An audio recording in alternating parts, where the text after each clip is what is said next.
My oh my, what a beautiful night in Toronto. Welcome to the WRESTLEDUDE YouTube channel for your talking takeover review for NXT Takeover Toronto 2019. This was a damn good show with a damn shocking ending, and unfortunately the match I was looking forward to the most kind of didn't live up to the hype. All that and more on this review. So NXT Takeover Toronto, pretty damn good show. Opened up with the tag team titles, Montez Ford and Angelo Dawkins, the Street Profits, versus the Undisputed Era's Bobby Fish and Kyle O'Reilly. This was supposed to be, many people thought, was the night Undisputed Era would be draped in gold, but unfortunately, as we'll come to find out, they only left with one piece of hardware, and some hard-hitting strikes were in this matchup, and I don't really have a lot of notes for this opening match, mostly because I was trying to get my WWE Network to work. It kept kind of like buffering and stuff like that. But going back and rewatching some of the highlights from it, Angelo Dawkins looked really damn good in this match, and you know, I like that they're giving him enough room to look good alongside Montez Ford, because many people say Montez Ford is like the Shawn Michaels of this group. I really don't want it to be like a Shawn Michaels and Marty Jannetty situation. I kind of want it to be a Shawn Michaels and Triple H situation, where both men look really, really good, which is what we got out of this matchup. And obviously, on Undisputed Era's end, there were hard strikes and hard-hitting stuff in this match. A lot of isolation here. The Revival were all about this match on Twitter.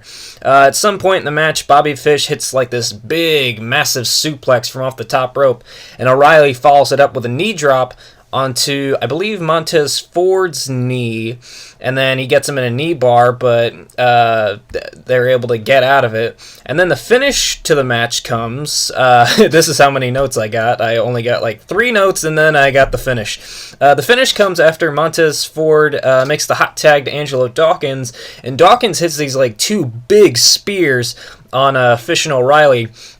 And then Montez Ford goes to the top rope, he hits his massive frog splash, and then the Street Profits retain the tag team titles. The Undisputed Era do not win the tag team titles, which was very interesting considering the Street Profits are on Monday Night Raw, so you would think that they would be dropping the tag team titles so they can focus more on Raw, but they're still the tag team champions, and I have no clue where the hell this is going.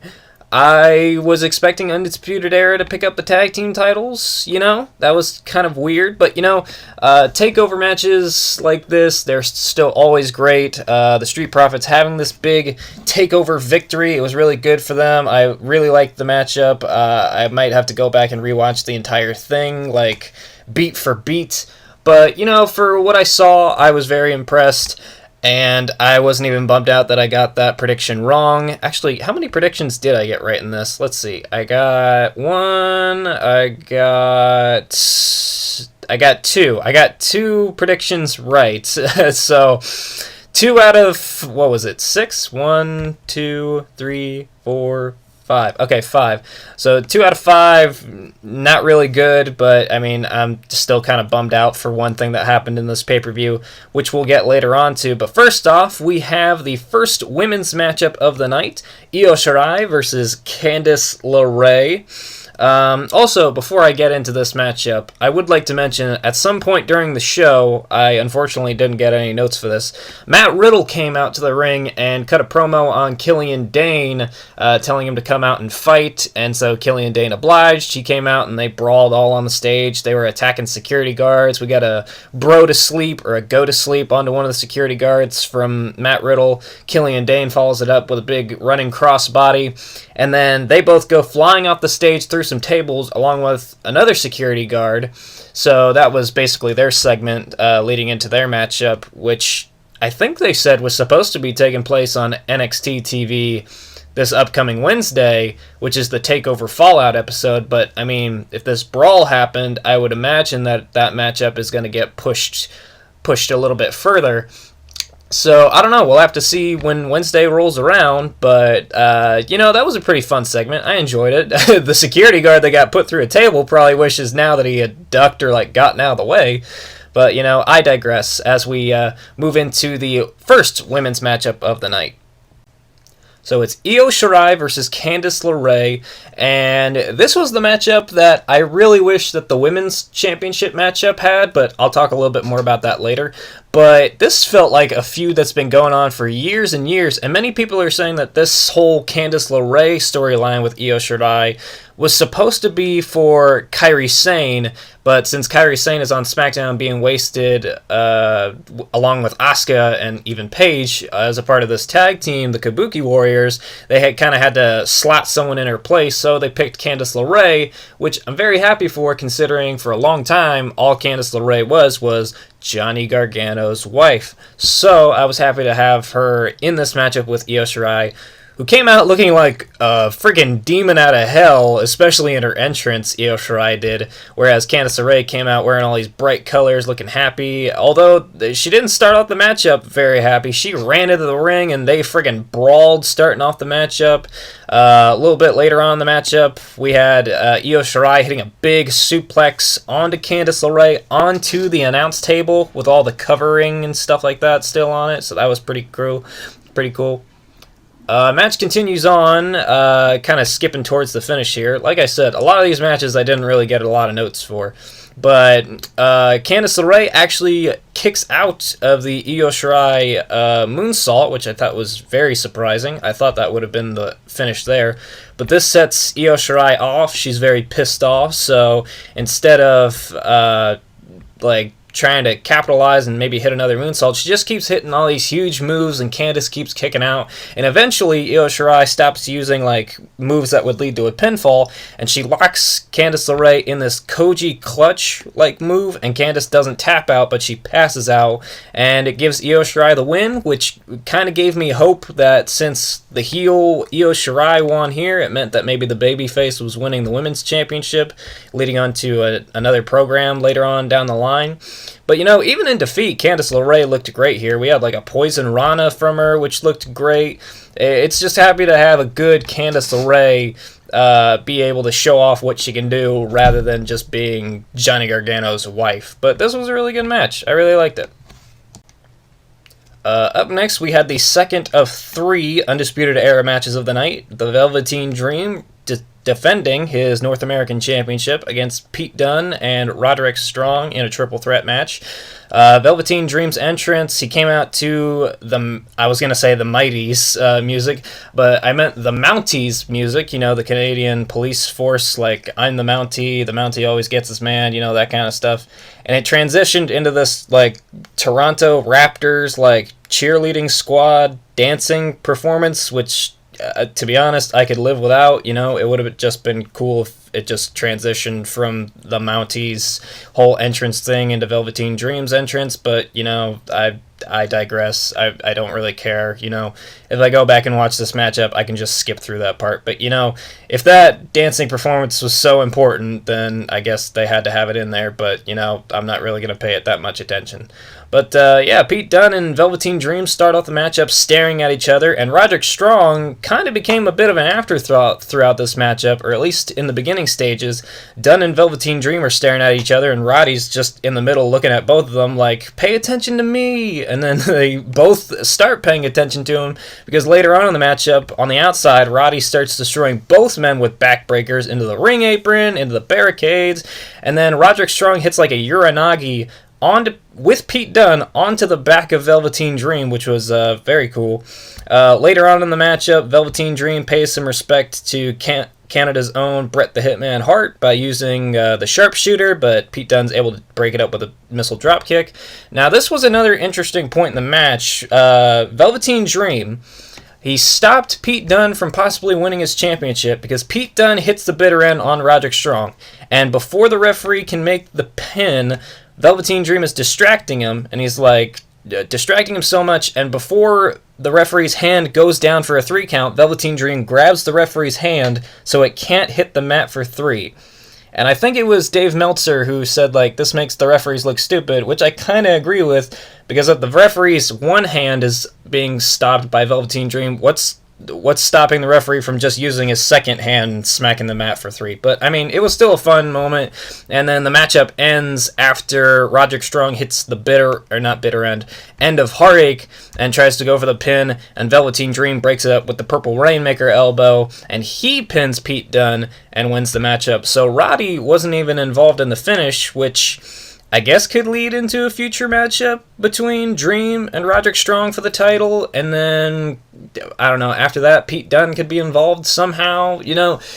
Somebody had a good idea of this. I'll talk about it a little bit later on, maybe in the main event, but, this was just kind of more interesting. Undisputed Era didn't win the tag team titles, and then they don't win the North American title. It was just very weird, A lot of people were thinking that this was going to be the night that Undisputed Era won all the titles and they're winning all the men's championships in NXT. But, for what it was worth, this was a damn good triple threat match.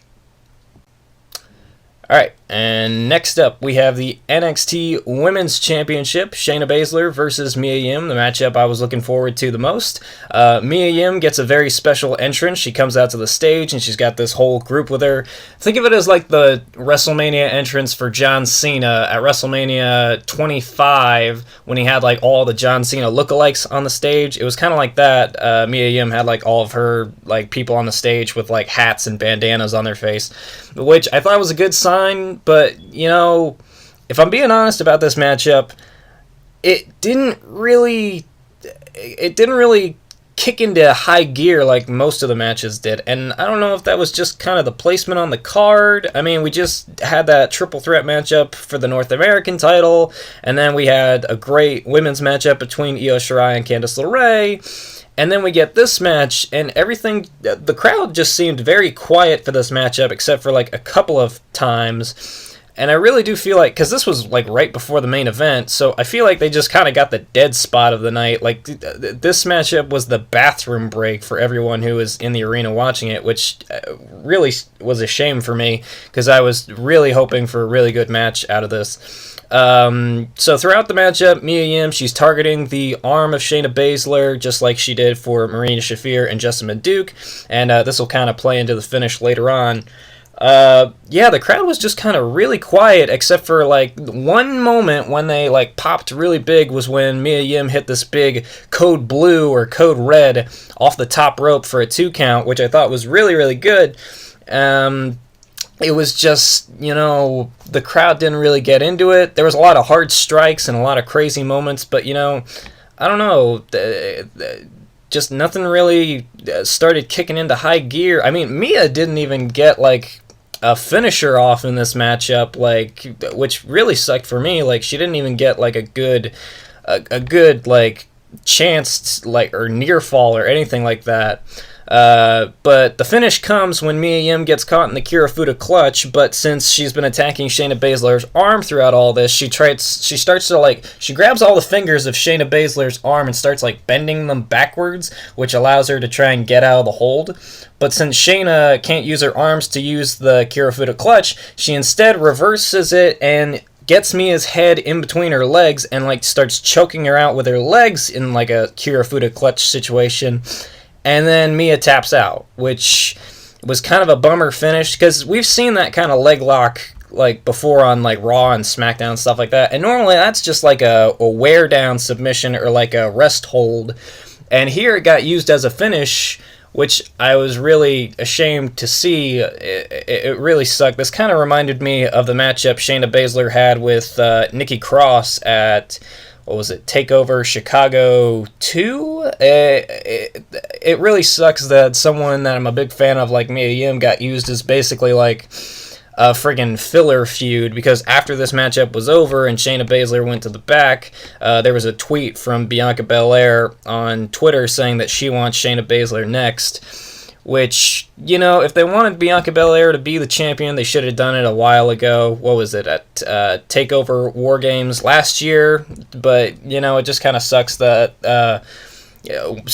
one, Shayna Baszler's still the champion, and two, that we're going back to Bianca Belair, who lost to Mia Yim twice in a row, But, you know, I'm really hoping for some hope here for Mia. Maybe we get a triple threat match at this year's War Games or something like that. Or maybe an idea that I had was a surprise title change on a house show or something like that, where Mia wins the title from Shayna Baszler, and then we get Bianca Belair versus Mia Yim for the championship between those two, and then Shayna Baszler can go to Raw and feud with Becky Lynch like it was reported a little while ago. But, you know, this matchup, I was really hoping that it would be a bit better. But, you know, the night didn't end too badly. We got our big main event. So, the night kicked off, or not the night kicked off, the night ended with a good finish. Adam Cole versus Johnny Gargano in, they called this a 2 out of 3 falls matchup, but I'm calling it what it actually was. This was a 3 stages of hell match. So the first stage kicks off with an old-fashioned wrestling matchup, normal rules and everything like that. Johnny Gargano comes out to the ring. He's dressed up as like battle-worn Wolverine, which kind of played into the finish a little bit later on, I'll talk about. But it also helps because this is NXT Takeover Toronto. Gargano's dressed up as Wolverine. Wolverine's from Canada. It plays into the whole thing. It was very cool. Even his little like wristbands had like these little like claw things I thought was very neat. But yeah, I don't really have a lot of notes for the first fall other than the finish, which came when Adam Cole brought a chair into the ring, and then Gargano gets a hold of it, and he smacks Adam Cole in the back and causes a DQ loss, which leads into Johnny Gargano's fall that he picked, which was a street fight.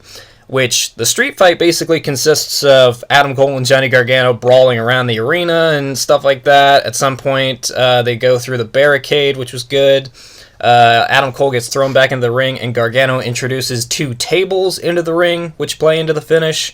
And then the ending of the second fall comes when Johnny Gargano hits a lawn dart into the chair that's set up in the corner, and then he immediately locks Adam Cole in the Gargano escape, and Adam Cole taps out. So we're tied 1 fall apiece. And then the third fall, which apparently I didn't see the pre-show, but William Regal announced that the third fall would be contested inside this like steel cage that was put above the ring, and even like before the show began, there were pictures on Twitter of like this cage like hanging above the ring with a tarp over it. So you knew something was going to be happening with that. So they bring down this cage, and the best way I can describe it is it's like the Ambrose Asylum. It's like a steel cage, and the top of it is aligned with barbed wire, and like there's weapons and all this bric-a-brac all around it. No Mitch the Potted Plant, because considering he's dead. But they had like a ladder, which was a very weird inclusion to have. We had a sledgehammer, kendo stick, steel chairs. There was a bag, which many people thought was going to be thumbtacks, but it was something else. Did I say sledgehammer? There was a sledgehammer. There was a fire extinguisher. There was this wood platform that was stuck on the top, which also plays into the finish later on. But yeah, this cage looked freaking incredible, and there was just a lot of weapon shots here. Cole and Gargano smacked each other with kendo sticks and steel chairs. There was a moment where Adam Cole got the ladder set up, and he hits this like big Panama Sunrise or like Canadian Destroyer off the ladder for a 2 count, which was crazy. Johnny Gargano hit a Canadian Destroyer from off the top rope for a 2 count. At some point, Gargano used a fire extinguisher on Adam Cole's face, and then he hits like this big tornado DDT onto these like steel chairs that are set up. But the way Adam Cole's head lands, his head doesn't land in the seat of the chair like you would think. It actually lands at like the top of the chair, which looked like it was super painful because like Cole's hair was in the way, so it's not like he could have positioned himself more. But like as soon as he hit the mat, the referee went to check on him, and Cole was like covering up his face. I was expecting like there to be like a big gash on his head or something like that, but surprisingly not. I'm sure Cody Rhodes is very jealous of that, considering what happened with him in that steel chair at, what was it, Double or Nothing? Or Fight for the Fallen? Something like that? I don't know. I can't remember. I need to work on my AEW references. But at another point in the matchup, Cole and Gargano, they both spot this sledgehammer that's at the top of the cage, and they're like, if Triple H taught me anything, it's that if you use a sledgehammer, you will win the match. So both men are battling over the sledgehammer, And this was kind of a fantasy booking thing of mine, but as soon as I saw that sledgehammer, I was looking around the cage to see if there was like a trash can or a trash can lid, because I wanted a moment in the match, and Gargano probably wanted this too, considering he's a big Marvel fan. I wanted a moment in the match where Gargano was holding the sledgehammer and a trash can lid, so he could look like Captain America from Avengers Endgame with Mjolnir and his shield, but I don't know if that would work very well considering he was dressed up as Wolverine, but oh well. He got his Wolverine moment later on in the finish of the matchup, but I'll talk about that here in a second. So the matchup continues on, they use the sledgehammer and all that stuff, and Gargano gets this bag from off the cage, which people think is going to have thumbtacks in, but instead it has like a lead pipe, 2 things of brass knucks, and like these like wire cutters. And Gargano goes to the top of the cage and he cuts off a section of barbed wire, and Cole sees this and he starts running up the cage over onto this wood platform, and Gargano chases him up holding this like piece of barbed wire in his hand, and they're like fighting each other on top of the cage on this wood platform. They're using the barbed wire, and then the finish of the match comes when both men take this like big CZW style dive through the 2 tables that have been set up in the ring, and it looked brutal as all hell. I remember I had my phone recording at the time, so if you want to go and see my reaction to it, it's somewhere up on my Twitter page, which you guys can follow me on by using the link in the description after this review is over. But yeah, both men go flying through the tables, and then Cole starts to stir around. He just drapes his arm over Johnny Gargano. Gargano is not able to kick out. Adam Cole wins the 3rd fall and retains the NXT Championship. So, yeah, Undisputed Era keep the NXT Championship. And like I said earlier, Gargano got his Wolverine finish here because the finish to this matchup definitely felt like the ending of the movie Logan with Wolverine, considering Wolverine died in that movie by getting impaled or getting slammed through a piece of wood. Remember, he got like the tree stump through his abdomen, and then in this matchup, Johnny Gargano, dressed as Wolverine, falls through a giant table, which is made out of wood, so I thought that was pretty ironic. And then after Adam Cole goes up onto the stage in Undisputed Era, they're celebrating with him, and then after the show went off air, Gargano like waves goodbye to the crowd, and people are saying like, is he leaving NXT? And then he's up on the stage with William Regal, who's like hugging him goodbye, which normally doesn't really happen. And then on Twitter, Gargano tweets like he has no regrets, which is another thing that people are thinking he's going to Raw or SmackDown or 205 Live. I really wanted to stay in NXT because, God, you think Vince is going to do anything with Johnny Gargano. I mean, he would have to make him a buttload of money to friggin' make him look at anything more than just like this tiny guy who may be fighting for the 24/7 title here in about a week. So all in all, this show was pretty damn good, all except for the Women's Championship match, unfortunately for me. Yeah, 2 predictions I got right out of 5, I'm fine with it. I'm just kind of bummed out at the result of that Women's Championship match. But the main event was really damn good. I'll probably go back and watch it maybe about 20 times more. It was great. That Wolverine attire that Johnny Gargano wore was awesome. I think I might do like a drawing of that and put it up on the website, so keep your eye out for that. But, I mean, if I had to rate the show, I would rate it 4 out of 5. 4 out of 5 just because that Women's Championship match really brought it down for me. What was your guys' favorite matchup of the night? Let me know in the comments. But one little piece of NXT news that I wanted to add in here, considering I don't do the weekly reviews, but I might mention it here. There have been reports that Vince McMahon is going to be more hands-on with NXT because it may be coming to Fox's FS1 channel. And if that happens, I may be done watching WWE altogether because the only reason I only watch NXT is because Vince McMahon doesn't have anything to do with it, along with 205 Live. But if Vince McMahon starts running NXT, good God almighty, I'm going to be pissed off. But hopefully that does not happen. Hopefully it's still safe from his wrath. But good Lord, please don't let it happen. That would be horrible. I wouldn't even like it to go to FS1. I think it should still stay on the network, but, they're going to try and do anything to counteract AEW. So, fine, whatever. Take whatever happens. It's whatever at this point. But, a great TakeOver show in Toronto. What's the next TakeOver event? TakeOver War Games? So I don't know what's going to happen at War Games. I'm assuming Undisputed Era is going to be involved because they're always in the War Games matches. There has not been an NXT War Games match without Undisputed Era.